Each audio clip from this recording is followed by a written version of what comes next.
Babukeli sanibonani sanibingelela nibingelela ukukhulekana kwaMthethwa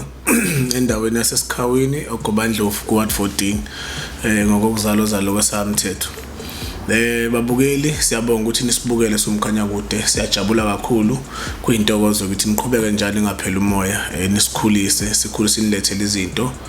ngokuhlukana kwazo. Babukeli la ngake ngakhuluma ngokubanjwa kwemoto yemali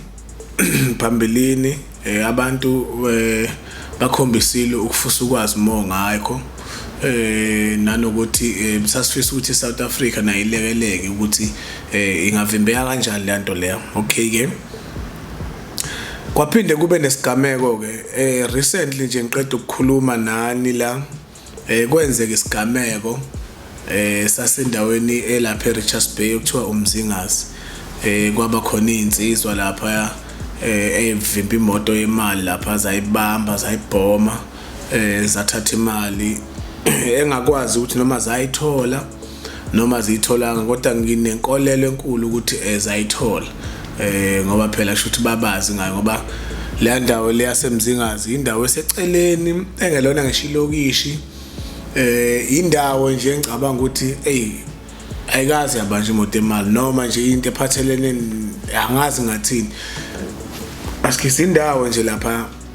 omunye umuntu ongayazi mangakutshela indawo nje eseceleni, angazi ayichaza kanjani ngoba akunayitolo, akunadolobha, angazi ukuthi babecabange kanjani ukuthi beze beyobamba imoto emali kuleya ndawo, but bayibamba ke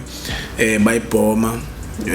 bayithatha imali, ngoba impela nje akhona amavidiyo engicathi abanye bawabonile kuma social medias ngokuhlukana kwawo, kwakunabantu ababengaphandle ababevidorayo. Ngifuna ukubuyela la exwayiseni abantu melana nokuthi makubanje imoto yemali kwenzakalani. Kunosisi owadlula emhlabeni, ngathi umphefumulo wakhe ngalala ngokuthula nabazali beduduzeke. Yaba buhlungu le nto leya, yasithinta sonke siyiSouth Africa, ukuthi kunabantu abagangayo, ekugcineni kwakhona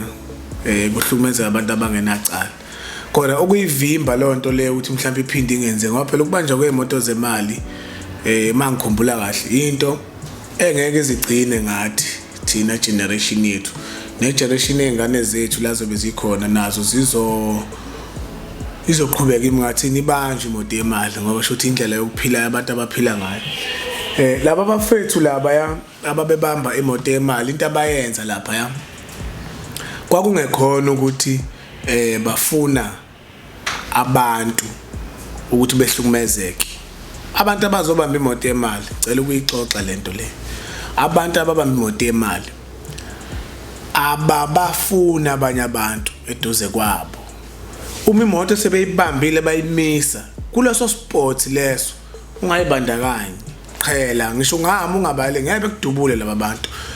into abasuke beyifuna kubona imali.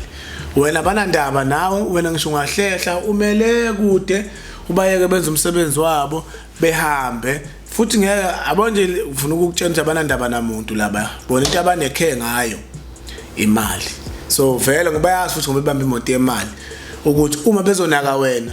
is the more edeka ama minute belokhu bedila nawo, so wena vele awubalekile. So mawuzobaphazamisa kuleso sport sabo, vele ayikho into abazokususa ngayo ukuthi ungabaphazamisa, bazokudubula futhi same time kuze ungalokhu baphazamisa. So laba abantu laba suke bezotshontsha imali, angisho ngiyagunyaza into abayenzayo ukuthi i-right, but sengisho kuyisimo abasuke sebesenza nawe as umuntu osuke mhlawumbe uqonda nokuthi ukuleyo ndawo ungamane uyilalela phansi ngezisho uma uhamba ngenyawo, uma uhamba ngemoto ungalokothi usondele kulaba bantu, ngoba uma usondele kulaba bantu kuzokwenzeka mhlawumbe wena usuhlezi usondele usuthatha ivideo bekubona, bazokuthusa vele isibhamu bazosiqhumisa besibhekise ngakuwe, wena ubona ukuthi ngiyadutshula ubaleke. So ngizobuya kule ndaba yenzeke eMzingazi. Laba lento yenze eMzingazi, laba abantu bebebamba imoto yemali actually, futhi ubabona ukuthi inhloso yabo isekutheni ukuthi bafuna imoto yemali, bafuna imali emotini. Then usisi lo bekuyena ogcine esedlule emhlabeni, ngixolisa ukukhuluma ngaye, angisho ukuthi ngiyakhombisa ukuvuselela abantu amanxeba ukuthi ngoba nakusedlule emhlabeni, kodwa ngoba sizama ukulungisa iSouth Africa siyalungisa. so usho ukuthi usisi lo ufike ngemoto usho ukuthi uyethukile ngendlela mina engayibona la video iyona usho ukuthi wethuka wabukela ukuthi mayema mhlawumbe uzobe esenze njani esephazamisela abantu bese bemdubula so yena wayekholela ukuthi into akazoyenza uzodlula nje fast ebaleke engayibandakanye kulento le so yena vele nazi babukela ukuthi uma usubo waba novalo nje kunezinto evele zenzeke nawe ungazi zenzeke kanjani so angimblame naye mhlawumbe ngenza ukuthi isimo eqala ukubhekana naso ukuthi cha nakho kuba nje imoto yemali hayibo mhlawumbe uhleze ebuka kuma internet yabo nabantu bebamba imoto yemali ebona mhlawumbe indlela abanye belimazana bodwa lamaphoyisa igebeli limazana lamaphoyisa so nawe kubukela ukuthi kuzolimala yena noma ilento le izogcina ifika kuyena so wathuka waba novalo so into wayenza imoto babeyijemile ibheke angazi ngizokubeka kanjani kodwa imoto babeyijemile yena waqhamuka emva kwemoto abayijemile efuna ukuzodlula eye la imoto efese khona imoto yemali then imoto yegebengu babeyijeme ngaphambili ukuthi akufanele ibhekile alright yena waqhamuka la vele kumasikhathi kubanje imoto yemali kunabantu abaphika iport abaphika iport ngokuhlukana kwazo futhi akuwonke umuntu ophika isport umuntu ophika isport umuntu mhlawumbe okuthiwa wona uzophika isport la hamba ume lapha lo uzomala lapha uphika isport sana abantu abazophazamisa amaphoyisa azoqhamuka yona isona sport sabo lesinokuthi mayiqhamuka besheshe notify kulabo ukuthi no bafethu konke siyenza na amaphoyisa mhlawumbe futhi akasho ngomlombe uzoqhumisa isibhamu akaqhumisa isibhamu laba bazobuthi isibhamu siqhuma sidubula umuntu noma sidubula iphoyisa noma sephoyisa sidubula then bayabuka babathi hayi sekufika amaphoyisa bebe nesinye step abasenzayo so usisi into wayenza yena wabe eseshayisa lo munye ngemoto walabo bebezobamba imali wamshayisa ethi uyabaleka futhi hayi ngoba wayemqondo kumshayiseni wayefuna ukudlula ethi uyabaleka ecombi direction ukuthi ubheke ebheki so washayisa lesi sigebengu kanti futhi ushayisa nje kabi mfethu uzoshayisa neguardrail lelo lothayela lo obaseduze nomgwaqo washayisa wona imoto ke yaphenduka naye angeke ngazi ke noma wayesedubulekile noma bamdubula imoto isiginqe ngoba le moto yaphenduka le yambukeli yaphenduka ngumuntu wayibuka ividiyo wayibona yavele yaphenduka yathi yaphuma umgwaqo ebangisaya ndawo ngibeke sengizwa ke indaba zokuthi cha usisi lo wadlula emhlabeni kulesi sigameko esenzeka lapha kodwa umbukeli ekhaya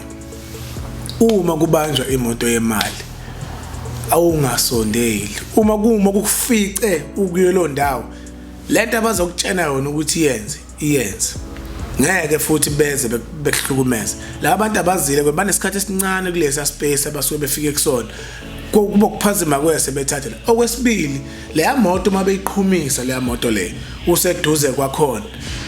futhi ngeke beyiqhumisa useduze wena kwakhona umuntu bazomxosha nje usuka la ubona bebe ngathi badubula babhekisa ngakwena basuke benzela ukuthi wena usuke na uthuka usabe isibhamu yabo noma esiqhumisa emoyeni then uyabaleka so le nto nale moto mayiqhuma le moto uzwe kahle le nto le mayiqhuma inokunyakaza kuno vibration ebakhona and iqhuma isakazeke la nto ngoba iqhuma labo thayela baphuma kule moto labe insimbi lezi fanele wazi ukuthi lezo insimbi lezo enzeka zize kuwena usemotini zilimaza imoto zingene phakathi ulimali so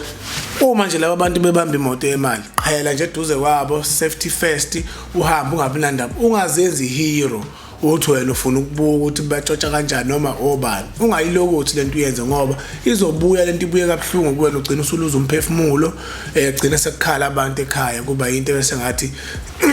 bekuyibhadi kanti wena owenze lento ukuthi usondele lapha ngoba laba abantu basuke beyifunela imali so ke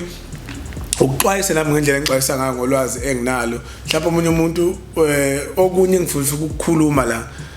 kuyo lento le yama heist ngifuna ukuyisho lento le Vusi kunabantu la phansi ma comment abebekhuluma bethi ngoba nakho mina sengayeka ukubamba imoto yemali sengibona kungcono ngikhuluma ngale engikhuluma ngayo babukela ngiveze lento le kini nonke enisilandelayo babukela bamkhanya ukuthi angaze ngibambe imoto yemali kepha kunokuthi ngiyibambe ngaplan ukuthi ngifuna ukuyibamba kwaba nezinto esingakwazi ukuyithola ngeke ngayisho lento phambili kunezinto engangakwazi ukuyithola ukuze sizoba namandla ukubamba imoto yemali. Ngithi ukube lezo zinto sayithola ngabe ngithi ngingxenye yabantu abayizama imoto yemali noma bayibamba kwakuzoya ukuthi siwinile masibamba. So abanye abantu ke mfethu bathi hayi mina sengikhuluma kanjena ngoba nako amunye hayi ngisigebeke sikanjani inkaba ngaze kanjani, cha babukela kunjalo. Nanokuthi nginkaba angaze ngibe inkabi mina, lento ngifuna ukuyisho nticwala umlomo, angaze ngibe inkabi. Ngasho naphambilini ukuthi thina khona la ngangavakasha khona ngabatshela thina besitshebe sithenga nje lento ukuthi nje hamba ningene kula muzi nibani feni khahlelo yamuntu lo sifike sikhahlele kuphela sithole lo 50 ranjana lo sekushala ukuthi mhlawumbe umuntu wesifazane wena umhlukumezile umuntu wesifazane ezomuntu wesilisa akakwazi ukukushaya ebecela thina ukuthi sikushayele yena hayi ukuthi besifike sivile besifike nje ukuthi ya umhlukumezela lo bani sikushiya kanjani bese ingakazi sikhiphe isibhamu sidubula umuntu simdubule ukuthi ngoba sithunywa ubani esikhokhela imali. Cha, kwacishe yebo kwenzeka izinto engajike kuzo lezi engangiya kuzona engicabanga ukuthi ubugebenga ngiyekanga mhlawumbe ngabe sengeke ngakwenza lokho kaningi. So ke abanye abantu ke bayathanda ukujaja noma bekhulume ngendlela. Iyo into engihlezi ngicela yona babukela ukuthi mawubuka ivideo ibuke yonke point A to point B kuze uzothola ukuthi ukukhulunywa ngani up until uzofika ekugcineni, so that nawe mawufisa ukuba khonto eyikhuluma uyikhulume according to into osuyilalele okuyiyona yona. So yilokho engakusho babukele nje usakhona niqaphele makubanje imoto zemali, nikhumbule niqhele sporting salabantu ngoba into esingazi yenzeka futhi into ongayilindele. Yebo ingqondo yethuka wethuka ugcine ungasacabanga kahle. Into yokuqala ofanele makubanje imoto yemali ehlisa umoya, amehla akho waqhubeka wabhekise kubona ukuthi benzani, then uzoba right, ngeke uzulimali. Siyabonga kakhulu babukeli, niphinde futhi nisilandele njalo. Somkhanya kude, siyabonga.